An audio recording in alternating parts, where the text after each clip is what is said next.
Bom dia.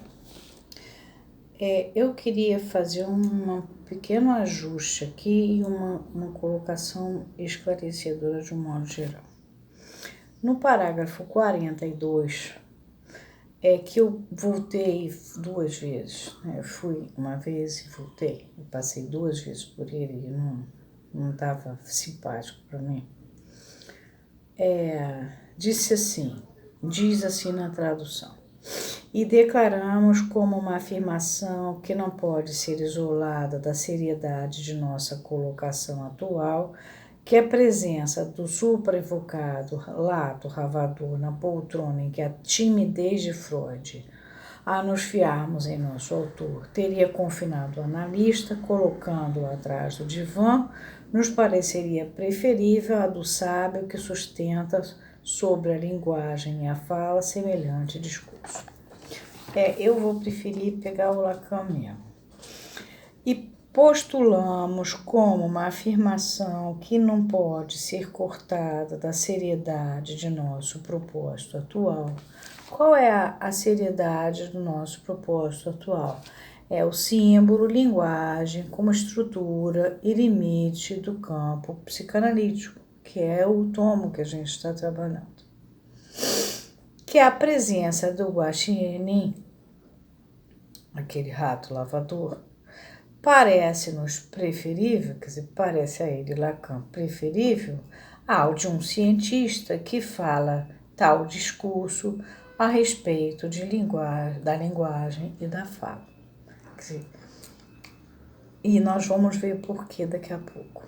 Mas tem um pedaço que eu cortei para poder ler, porque como ele é barroco, o guaxinim mencionado acima, na cadeira, onde a timidez de Freud, para acreditar em nosso autor, teria confinado o analista e posicioná-lo atrás do divã. Aí o Lacan dá a entender que isso é uma máxima que inventou que o Freud era tímido. Não é verdade. O Máximo não inventou nada disso. Basta ler os textos do Freud. O Freud é uma pessoa que se confessa no início da carreira dele, porque ele conta as angústias dele, os problemas dele, como é que ele descobriu o Édipo através dele, com a mãe que era muito jovem, o irmão que tinha idade para ser pai dele. O Freud vai falar vai contar sonhos pessoais, vai interpretar, vai chegar a um ponto que ele fala, aqui eu não posso ir adiante, vai falar do que ele considera uma neurastenia nele, e tem uma porção de tensões, ele marca datas, que no ano tal, ele com tantos anos ele vai morrer, não sei o que, ele tem umas coisas que ele vai se expondo muito, da mesma maneira que ele conta os casos clínicos dele, ele expõe como é que ele trabalha, onde ele erra, onde ele acerta. Ele é muito diferente do Lacan. Lacan não se expõe. Então, não foi uma invenção do Márcio essa história.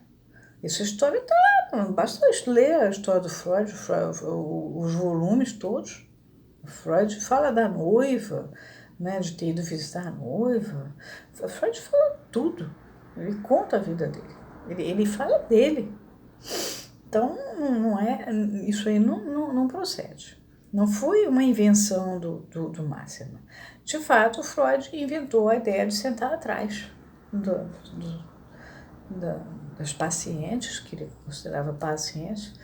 No início, ele hipnotizava, mas ele não tinha jeito para hipnotizar, então ele cria um sistema que ele bota a mão na cabeça do paciente e faz o paciente falar o que está pensando, até que um dia surge, finalmente brota e vem da boca de uma paciente, tipo, cala a boca e deixa eu falar.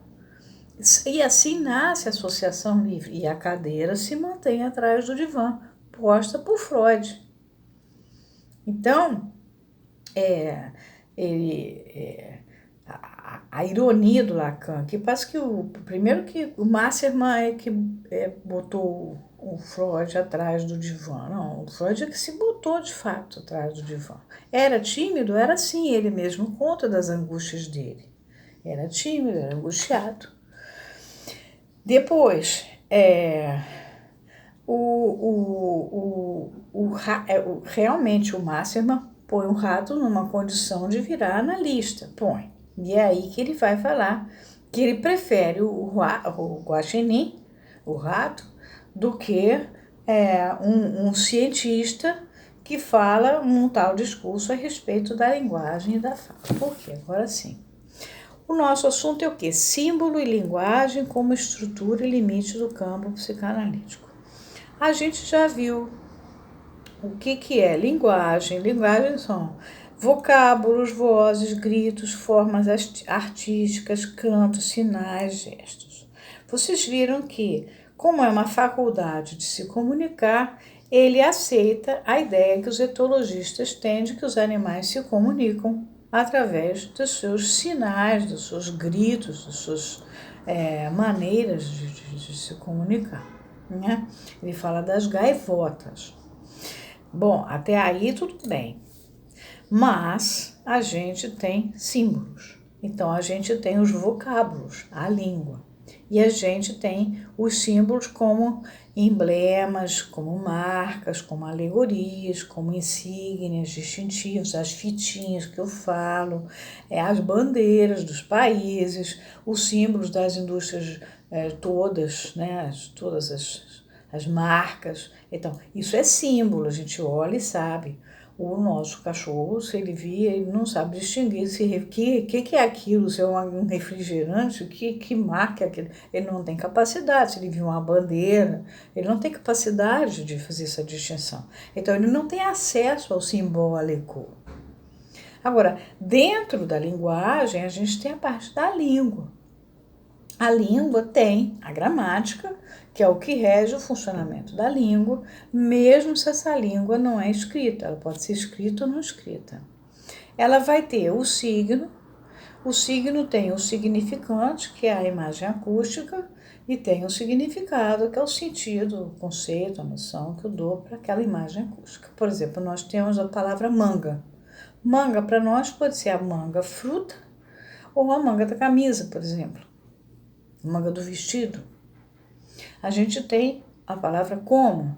Como pode ser eu dizer que é da forma em que foi dita, ou em que foi feita, ou em que, enfim, como disse o fulano, como foi feito o bolo da Joaquina, e a gente tem esse tipo de como, e a gente tem o eu como, que como a gente exclui o je, se fosse em francês não poderia, teria je mange.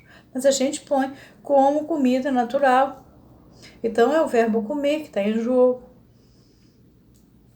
Então, o som, o significante, é o mesmo. O que vai alterar é o significado. Né? Se você for trocar de uma língua para outra, é onde ele brincou com a palavra con, né? Porque em inglês nem existe. Não teria sentido. Mas se você, no corte do contract, você faz assim, com, né?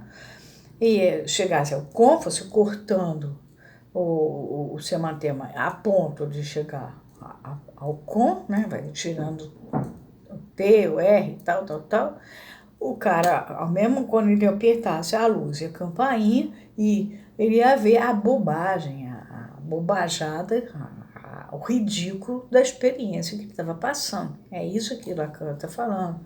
Então, se você migra de uma língua para outra, o som vai ganhar outro significado. A gente aqui tem a palavra pescoço, e se você falar em francês, pescoço, o som da palavra pescoço dita em francês, para nós, é um palavrão, né? Significa o ânus, né? Mas é um palavrão, da maneira como é falado. Então, se você levar de uma língua para outra, o som, a imagem acústica, então você não pode dissociar o significante do significado, ele faz parte do signo de uma língua, que por sua vez é regida por uma gramática, seja essa língua escrita ou não. E isso tudo só faz parte do ser humano. não faz parte do animal. O animal tem linguagem, tem.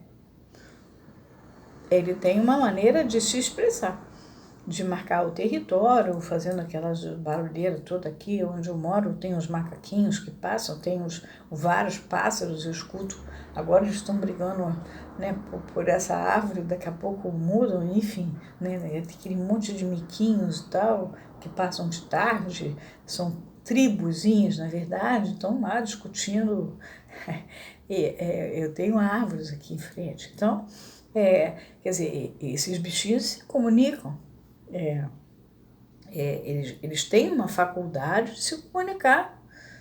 O meu cachorro mesmo, ele vai me puxando para os lugares para me avisar que ele está sem comida, que está precisando de alguma coisa, ou então ele vem me mostrar que ele foi machucado. Ele tem a maneira de se comunicar, mas ele não sabe o que é a bandeira do Brasil. Não sabe, se eu mostrar para ele o símbolo de uma companhia de automóvel, vai fazer a menor diferença para ele. Se eu ganhar uma fitinha, ele não vai deixar de gostar de mim, mais ou menos. Né? Não vai deixar de ter um apego, não é nem gostar. Então, essa gente que leva o cachorro para o pet shop, e aí o bicho volta fantasiado de palhaço no carnaval, aquilo é só para... É um símbolo para o dono do bicho. Esse senhor tem acesso ao simbólico, mas o bicho, coitado, ele só tá com uma porcaria de um palhacinho pendurado aqui nele, que ele nem sabe que é de palhacinho. É um desconforto aqui, como uma gravata amarrada aqui, ou um laço de fita no cabelo. Todas essas loucuras que as pet shops fazem são emblemas, são insígnias que eles dão para o cachorro, para o cliente voltar lá na pet shop. Né? E aí flanela o ego do cliente, mas isso é porque nós estamos dentro do simbólico. O cachorro, não tem a menor noção do que é aquilo. Então, qual é a confusão que o Masterman faz? E que aí é que ele diz que ele prefere o guaxinim, que é um bicho, né, que tem acesso à linguagem, mas que não vai fazer a confusão que ele, Masterman, como cientista, usa um discurso a respeito da linguagem da fala tão confuso, né, de todas as maneiras. Então, ele chega a botar um bicho, um cachorro, ou sei lá, o ratinho que lava a mão, como assim, um ser da linguagem, no sentido que a gente toma, né? Que fala, que tem um domínio da língua, né, que está submetido à gramática de uma língua, que nasceu sob uma língua, que está sob as leis dessa língua, que sabe o que é significante, o que é significado, que sabe a diferença entre imagem acústica, o que quer dizer, que entende o que é um símbolo, que entende o que é um símbolo. Não, ele não tem isso. Então, isso, essa retomada eu precisei fazer porque eu passei, porque estava bonito o texto, achei que não tinha necessidade mas aquele pedaço onde me ficou desconfortável a tradução, não estava conseguindo entender. Então, se não estava conseguindo entender, poderia estar mais difícil para vocês também. A questão está aí. Então, toda a questão é a gente voltar para a questão do símbolo e da linguagem como estrutura e limite do campo psicanalítico, onde é que a gente se posiciona. A gente não é etologista e nem dá para fazer psicologia experimental, porque a gente está trabalhando símbolo, a gente está dentro do simbólico. Então, o rato, o cachorro, o tal, eles não têm emblemas, marcas, alegorias, insígnias, distintivos, não tem. Isso eles não têm, eles estão fora do simbólico. Tá?